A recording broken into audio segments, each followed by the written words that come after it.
오늘 저는 마태복음 5장 21절에서 31절까지의 말씀으로 마음에서 행동으로라는 제목으로 여러분과 함께 말씀을 살펴보길 원합니다.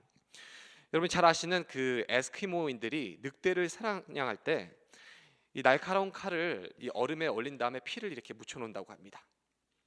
그 다음에 늑대가 잘 지나다니는 그곳에 이 칼을 꽂아 놓으면요, 이 늑대가 이 치명적인 피의 냄새에 현혹되어서 이 늑대가 얼음을 핥고 또 그 혀가 칼날에 닿는 순간 혀가 피가 나오게 되는데, 이게 얼음이랑 칼이랑 이게 처음에는 이 감각이 없다 보니까 그것이 계속 핥다 보니까 자기 피가 이제 많이 나와서 결국 핥다가 과다출혈로 죽게 된다고 합니다. 에스키모는 그렇게 사냥을 한다고 합니다. 유혹을 뿌리치지 못하고 그 피냄새에 유혹을 받아 그것을 묵상하고 묵상했던 이 늑대가 이게 처참한 죽음의 결과를 초래하게 된다는 것이죠. 그럼 오늘 우리도 마음에 대해서 오늘 주님께서 우리에게 말씀을 하십니다. 그 어떠한 유혹의 것들, 이 죄에 대한 습성들이 있는 그 어떤 것들이 우리의 마음을 현혹시키고 유혹시켜서 우리가 어느 순간부터 그것을 묵상하고 또 묵상하고 어느 순간 그것이 행동으로 나와서 어느 순간에는 악의 수렁에까지 빠지게 된다는 그 말씀을 오늘 주님께서 우리에게 가르쳐주고 계십니다. 오늘 본문을 보면요, 참 특이한 문구들이 반복돼서 나오게 됩니다. 옛 선지자들이 말할 때에, 그리고 주님께서 다시 말씀하시는, 그러니까 옛날에 있었던 그 선지자와 이 모세를 통해서 주셨던 말씀이 있다면 그것을 예수님께서 다시 재정비하시고 재정하셔서 선포하시는, 율법을 다시 완성시키시는 오늘 본문의 장면이 기록되어 있습니다. 주님은 반복적으로 나는 너희에게 이르노니, 나는 너희에게 이르노니. 오늘 주님께서는 엄청난 권위를 갖고 자신의 견해를 정확하게 피력을 하십니다. 새 계명을 직접 선포하시면서 모세가 율법을 전달하는 자였다면 예수님은 율법을 제정하시고 선포하시는 분이시라는 것을 오늘 말씀을 통해서 우리에게 말씀하고 계십니다. 여러분, 율법은요, 하나님께서 의도하신 대로 참되게 율법을 지키는 게 무엇인가 오늘 우리에게 가르쳐주고 있는데요, 이 율법을 지키는 게 말뿐인 것, 그냥 신앙과 율법의 그 문자대로만 순종하는 것으로 대충 넘어가서는 안 된다고 오늘 주님은 우리에게 말씀하십니다. 예수님의 가르침은요, 사람들의 동기와 태도와 그 마음의 깊은 곳까지 주님께서는 들어가신다는 사실입니다. 오늘 본문을 통해서 우리에게 크게는 두 가지를 이야기하고 계십니다. 노하지 말라, 그리고 간음하지 말라. 여러분, 오늘 21절 22절 말씀에 이렇게 나와 있습니다. 옛사람에게 말한 바 살인하지 말라.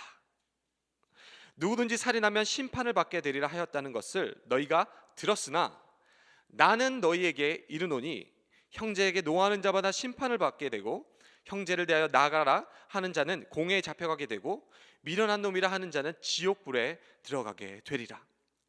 오늘 주님은요, 십계명 출애굽기 20장 13절에 있는 이 십계명을 인용하시는데요, 살인하지 말라, 살인하지 말라. 모세는요, 살인하지 말라라고 이야기를 했습니다. 그럼 바리새인들은요, 이 율법을 알고 읽고서는 문제적으로 행했습니다. 사람을 죽이지 않았어요. 살인하지 않고 자기가 의롭다고 여겼습니다. 여러분, 근데 그게 괜찮은 건가요? 이 율법 바리새인들 마음의 분노와 증오로 조만간 가득 차서 예수님을 어떻게 하죠? 죽이는 데에 모이하게 됩니다. 그들의 손에는요, 직접 피를 묻히지 않았지만 그 마음에 증오와 분노가 가득 차게 돼서 예수님을 십자가에 못 박는 그런 일을 저지르게 됩니다.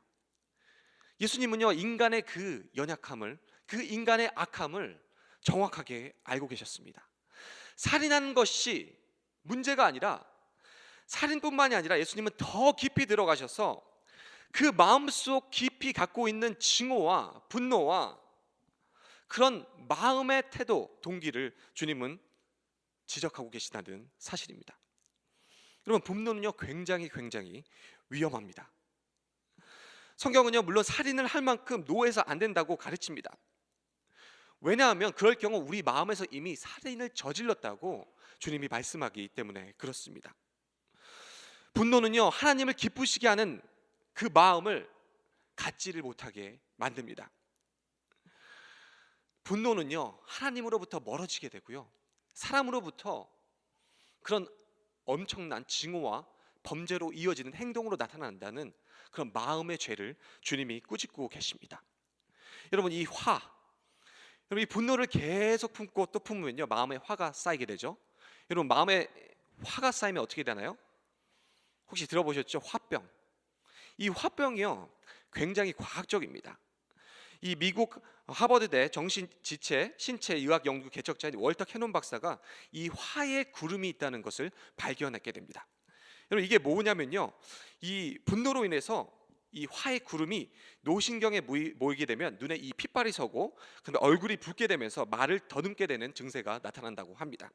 근데 이게 문제가, 이 화가요, 얼마나 우리에게 피해를 주냐면, 호흡이 점점점 가빠지고, 이거 박사님이 이야기하시는 겁니다. 호흡이 점점 가빠지고 심장 박동이 불규칙해지며 피가 위와 장기에서 심장 중추신경계 등으로 역류하게 된다고 합니다. 소화관의 기능이 중지되고 간에 저장되어 있던 당분이 유출되는데, 그리고 아드레날린이 분비된다고 합니다. 여러분, 되게 어려운 이 의학적인 용어를 써놨는데 이거 쉽게 얘기하면 이렇습니다. 여러분, 우리가 화를 갖고 식사를 하거나 이 분노를 갖고 식사를 하게 되면요, 사람의 소화의 기능에 장애가 생긴다는 이야기입니다. 여러분, 그래서 화가 나고 분노가 쌓이면 밥맛이 없어지잖아요. 이게 의학적인 우리 몸에 나타나는 현상이라고 합니다. 자, 그렇게 밥을 안 먹고 화가 쌓이고 분노가 있는 쌓인데, 그 위에는요, 위장에는요, 이 소화의 독소가 이게 쌓이게 돼서요, 이 위장을 다 망가뜨린다고 이 박사님은 이야기를 합니다.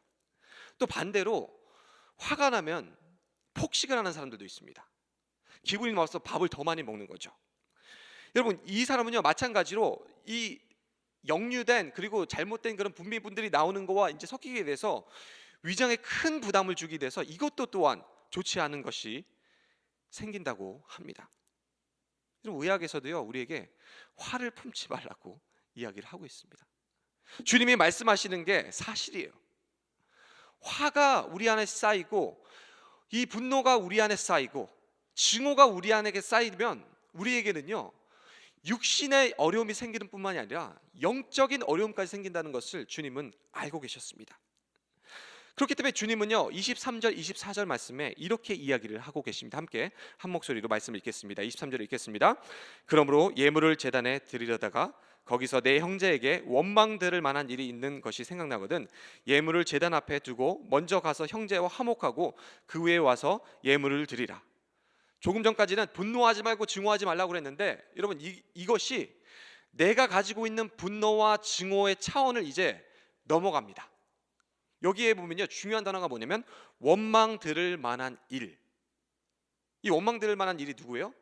내가 나의 이 어떤 실수로 인하여, 이 연약한 죄로 인하여 상대방이, 이웃이, 옆에 주변에 있는 사람이 나를 보고 기분이 나쁘거나 마음에 분노가 쌓이고 또 증오가 쌓이게 되면, 여러분에게, 우리에게 말씀하시는 게 뭐냐면, 예배드리기 전에 그 문제를 해결하라고 주님이 말씀하십니다. 여러분, 유대인들은요, 이 유월절 기간 동안에 어떻게 했죠? 이 예물을 드리기 위해서, 제단에 제물을 드리기 위해서 짐승을 가지고 예루살렘 성전으로 가게 됩니다. 율법을 지키기 위해서 가게 되죠. 근데 여러분, 흥미롭게 여기서 보면요, 예배자의 분노에 대해서 이야기를 하는 것이 아니라 예배자에 대해서, 다른 사람이 느끼는 분노에 대해서 해결하고 주님이 예배를 드리라고 이야기를 하십니다. 예물을 놔두고 즉시 예루살렘 성전에서 돌아가서 우리 이웃과 문제가 일어났던 그 것들을 먼저 해결하고 다시 그 예물을 가지고 주님께 예배하라고 이야기를 하십니다. 여러분, 근데 이 배경을 보면요, 이것이요, 엄청난 일입니다. 왜냐하면 지금 본문 앞에는요, 산상수훈, 갈릴리에서 예수님께서 지금 산상수훈에 들어간 설교를 하시는 그 컨텍스트가 이 자리에 있는데, 지금 거기서 예루살렘까지는요, 무려 일주일이라는 기간이 소요가 되었습니다. 그 무거운 짐승을 데리고 힘들게 갔는데, 나로 하여금 나에게 분노가 있거나 상대방이 분노가 있으면 일주일 동안 가서 이제 예배를 드리고, 제단에서 예배를 드리려고 제물을 이제 주님께 드릴 때 하나님께서 우리에게 그런 마음의 깨우침과 찔림을 주신다면 그 예물을 그 즉시 그 자리에 내려놓고 다시 일주일 동안 돌아가서 갈릴리로 가서 그 형제와 자매에게 I'm sorry, 미안합니다, 잘못했습니다, 용서해 주세요. 그러고 나서 다시 일주일 걸어가서 그 예물과 제물을 갖고 주님 앞에 예배를 드리라는 이야기를 주님이 하고 계십니다. 하나님이 받으시는 예배는 이와 같습니다. 분노와 증오와 화가 우리 안에 있으면 하나님을 기쁘시게 할 수가 없다는 사실입니다.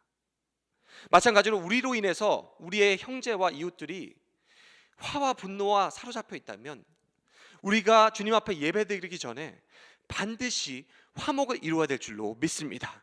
아멘. 여러분, 이것은 쉬운 일이 아니지만 온전한 예배로 주님 앞에 나아가기 위해서 우리가 반드시 순종해야 될 주님의 명령이라는 사실입니다. 오늘 우리의 마음을 점검하라고 주님은 이야기를 하십니다. 우리 안에 있는 그 마음이 쌓이고 쌓이면 어떻게 된다고요? 살인의 행동까지 나올 수 있다는 말씀을 주님께서 하고 계십니다. 그렇기 때문에 우리는요, 이 마음을 지켜야 합니다. 두 번째로는요, 오늘 간음에 대해서 이야기를 하는데, 이 간음 역시도 음욕이라는 이 마음의 상태에서 나오는 것을 오늘 주님이 말씀하고 계십니다. 오늘 성경 27절 말씀에 이렇게 기록하고 있습니다. 또 간음하지 말라 하였다는 것을 너희가 들었으나 나는 너희에게 이르노니 음욕을 품고 여자를 보는 자마다 마음에 이미 간음하였느니라. 오늘 주님께서는 출애굽기 20장 14절 10계명에 나오는 그 7번째 계명인 간음하지 말라라는 그 구약의 말씀을 가지고 또 이야기를 하고 있습니다. 율법에 따르면 이 이야기는 뭐냐면 배우자 외에 성적인 관계를 갖지 말라는 말씀을 하고 계십니다. 근데 주님은요, 한 차원 더 깊게 들어가십니다.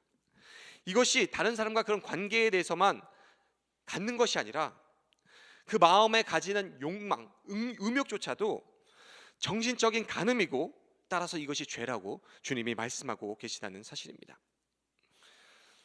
정죄받는 것은 단순히 그 행위만 있는 것이 아니라 그것을 유발하는 그 마음의 행동, 마음의 그 욕망, 마음의 그 음욕도 주님께서는 간음이라고 말씀하고 계시다는 사실입니다. 오늘 참 무거운 말씀들을 우리에게 주시죠. 근데 이 말씀을요, 우리가 고민하고 묵상하면요, 우리에게는요 참으로 큰 유익이 있습니다. 여러분, 이 죄악된 욕망의 행동이 가져오는 해로움이 뭔지 아시나요? 여러분 이미 다 아시잖아요. 범죄를 멈추게 하기보다는요, 이 범죄에 대한 핑계거리를 계속해서 만들어내게 됩니다.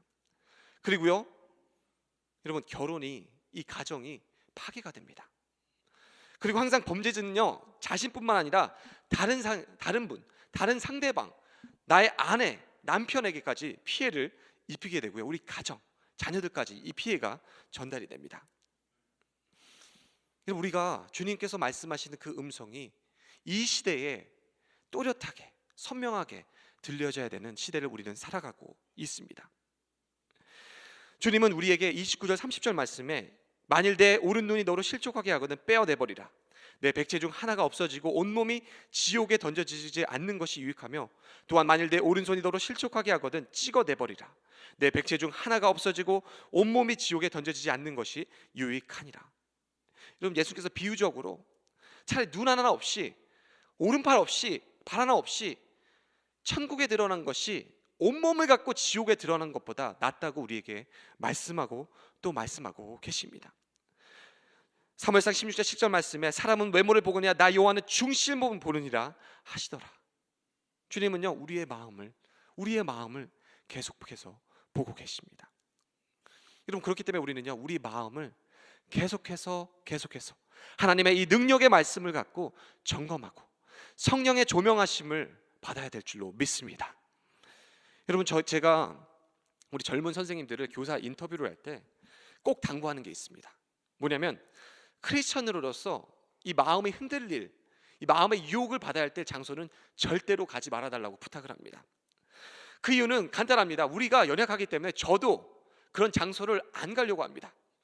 여러분, 만약에 우리 선생님들이, 이 젊은 선생님들이 혈기가 왕성해서 또 친구들과 이 유혹에 받아서 만약에 술자리에 가거나 아니면 노름하는 데 자리에 가서 우리 아이들이 그 자리에서 그것을 봤다고 이야기를 한번 가정해 보십시오. 그럼 어떻게 되죠? 우리 아이들은 시험에 들게 됩니다. 여러분, 계속 우리의 마음이 흔들릴 그곳을 가지 않는 것이 우리의 마음을 지킬 수 있는 그런 방법입니다. 우리는요, 계속 끊임없이 우리의 마음을 점검하고 또 점검해야 됩니다.